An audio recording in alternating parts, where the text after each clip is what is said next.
7টি বৈশিষ্ট্য মুনাফিকের আলামত। আমি মুনাফিক সম্পর্কে হাদিসটা আলোচনা করেছি। মুনাফিক কাকে বলে? আল্লাহ রাসূলের সাহাবী আব্দুল্লাহ ইবনে ওমর রাদিয়াল্লাহু তাআলা আনহু বলেন, বিশ্বনবী মুহাম্মদুর রাসূলুল্লাহ সাল্লাল্লাহু আলাইহি ওয়াসাল্লাম বলেছেন, কালা আরবাউন মান কুন্না ফি কানা মুনাফিকান খালিসান। আল্লাহ নবী মুহাম্মদুর রাসূলুল্লাহ সাল্লাল্লাহু আলাইহি ওয়াসাল্লাম বলেন, শোনো, যেই ব্যক্তির কাছে 7টি বৈশিষ্ট্য আছে, মুনাফিকান খালিসান, সেই পরিপূর্ণ মুনাফিক। কয় জিনিস? যেই ব্যক্তি, যে মুসলমানের ভিতরে 7টি জিনিস আছে। কয়টি জিনিস? 7টা বৈশিষ্ট্য আছে।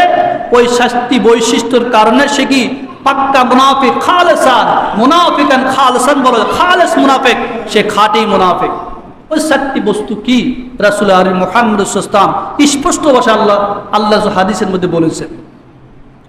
1 নম্বর হলো আউতিমনা খানা, উতমিনা খানা ইজা হাদাসা কাযিবা। 1 নম্বর হলো যখন আমানত রাখা হয়, তার কাছে কোনো আমানত রাখে, যে আমানতের বরখেলাপ করে।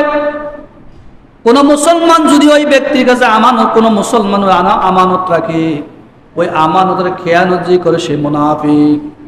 আমানত পর্যন্ত কেউ যদি কারো কাছে রাতের গভীরে 50,000 টাকা রাখি যায়, ভাই আমার ঘরে সমস্যা, আপনি এই টাকাগুলো রাখেন, আপনি কালকে আমাকে দিবেন, কালকে সকাল বা বিকালে যেইটা আমি আপনার থেকে নিব।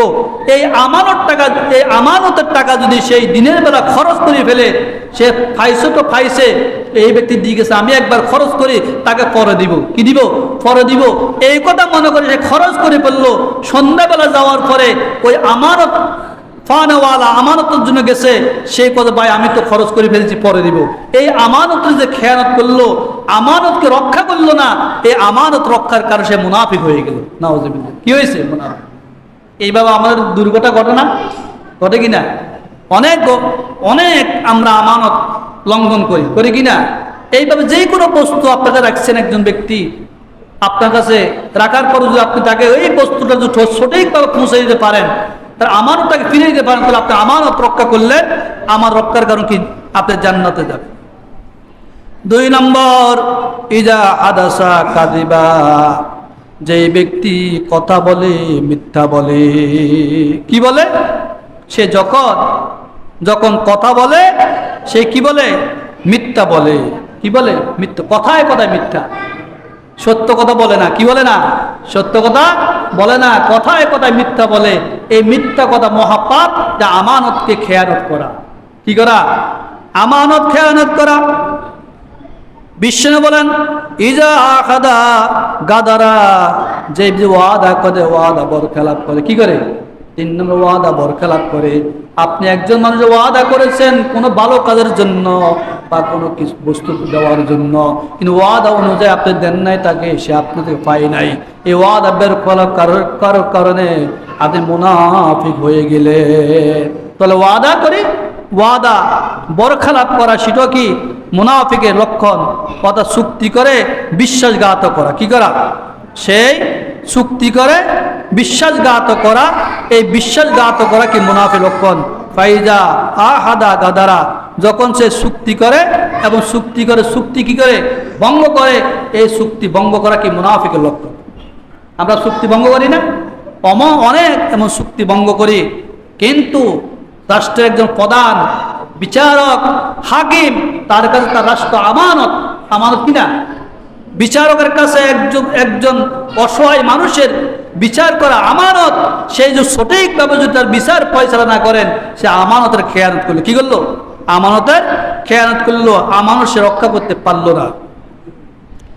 বিশ্বনবী মুহাম্মদ রাসূলুল্লাহ সাল্লাল্লাহু আলাইহি ওয়াসাল্লাম বলেন, 4 নম্বর হলো ওয়াইজা খাসামা ফাজারা। ওয়াইজা খাসামা ফাজারা, সে যখন ঝগড়া করে অশ্লীল কথা বলে। কি করে? ঝগড়া করে, অশ্লীল কথা বলে, খারাপ কথা বলে, গালিগালাজ করে মানুষকে। সে ঝগড়ার সাথে খারাপ আচরণ, মাকে ধরে গালি দেয়, বাবাকে ধরে গালি দেয়, বিভিন্ন পন্থা অবলম্বন করে, হত্যা করার হুমকি দেয়, বিভিন্নভাবে ষড়যন্ত্র করে। এই ষড়যন্ত্র করা এটা কি সেই আমানতের খেয়ানত করলো। তো বিশ্বনবী বলছেন এই 4 প্রকারের ব্যক্তি, এই 4টি জিনিস তার ভিতরে থাকবে বা 4টি বৈশিষ্ট্য যার কাছে থাকবে সে মুনাফিক। সে কি মুনাফিক? 4টি বৈশিষ্ট্য। তাহলে 1 নম্বর হলো কি বলো? 1 নম্বর হলো আমানতের খেয়ানত করা। আমানতের কি করা? খেয়ানত করা। 2 নম্বরে হলো যখন কথা বলে মিথ্যা বলে। 3 নম্বর যখন কারোর চুক্তি করে ওই বিশ্বাসঘাতকতা করে। যেরকম ডোনাল্ড ট্রাম্প ইরানের সাথে চুক্তি করছে। কি করছে? ইরানের সাথে চুক্তি করছে যে 7 দিনের যুদ্ধবিরতি, 7 দিনের যুদ্ধবিরতি, যুদ্ধ বন্ধ রাখো। ইরান যুদ্ধ বন্ধ করছেন, সে বোমা মারি দিছে। কি দিছে? বোমা মারি দিয়েছেন না। তো ইরান চুক্তি করছে তার সাথে, সেই ইরানের চুক্তি হয়েছে যে তুমি 7 দিনের জন্য যুদ্ধবিরতি দাও, এরপর প্রয়োজন আমরা যুদ্ধ করব। কিন্তু যুদ্ধবিরতির পরে কিন্তু উল্টা বোমা মারি দিলেন। এই যে বিশ্বাসঘাতক করলেন, চুক্তি করে চুক্তি ভঙ্গ করলেন, সে সবচেয়ে বড় মুনাফিক, সবচেয়ে বড় মুনাফিক, গাদ্দার। তার ঠিকানা জাহান্নাম। সেই তো এমন কাজ, তার ঠিকানা কোথায়? জাহান্নাম। এই জাহান্নামীরা কখনো মানুষের কোনো উপকার করতে পারে না। আজকে এক শ্রেণীর লোক, আজকে তারা সুন্নি নাম দিয়ে ইহুদিদের সাথে হাতাহাত করতেছে। আমেরিকা ডোনাল্ড ট্রাম্পের সাথে একাত্মতা পোষণ করেছে। অথচ ইরান শিয়া, আমরা শিয়াদেরকে আকীদাগতভাবে আমাদের সাথে সমস্যা আছে ঠিক, কিন্তু শিয়া তো কোনো আমেরিকা ডোনাল্ড ট্রাম্পের সাথে একাত্মতা পোষণ করে নাই মুসলমানদের পক্ষে, মুসলমানদের ধ্বংস করার জন্য। অথচ যারা সুন্নির নাম দিয়া, সুন্নির নামে আমেরিকা ডোনাল্ড ট্রাম্পের একাত্মতা পোষণ করে আজকে মুসলমানদেরকে মারার জন্য, হত্যা করার জন্য এবং ঘাঁটি দিচ্ছে, সে কি ভালো করছে না খারাপ করছে? কথা বলেন। তাহলে এই সুন্নি নামের এই মুসলমানদেরকে কি কখনো মারা যায়? তাদের কোনো আদর্শ গ্রহণ করা যায়? আদর্শ গ্রহণ করা যায় না। ইতিহাস সাক্ষী দেয়, যুগ যুগ ধরে তারা অপমানিত হবে। আজকে সৌদির মতন রাষ্ট্র, এত বিশাল মুসলমানদের রাষ্ট্র, মুসলমান রাষ্ট্র, আজকে আমেরিকাতে দেশে শুয়ে থাকে ডোনাল্ড ট্রাম্পের সাথে, অথচ মুসলমানদের সাথে সম্পর্ক নাই। তাহলে এই মুসলমানকে কি মুসলমান বলা যাবে? যাবে? যাবে না। তো যেই মুসলমান উপকার করে, মুসলমানদের পক্ষে থাকে, আমরা তাকে সহজে করতে হবে, তাকে আমরা কি তার সাথে একাত্মতা পোষণ করতে হবে দেশকে রক্ষার জন্য, মুসলমানদের ঈমান ও আকীদাকে রক্ষা করার জন্য। আল্লাহ রাব্বুল আলামিন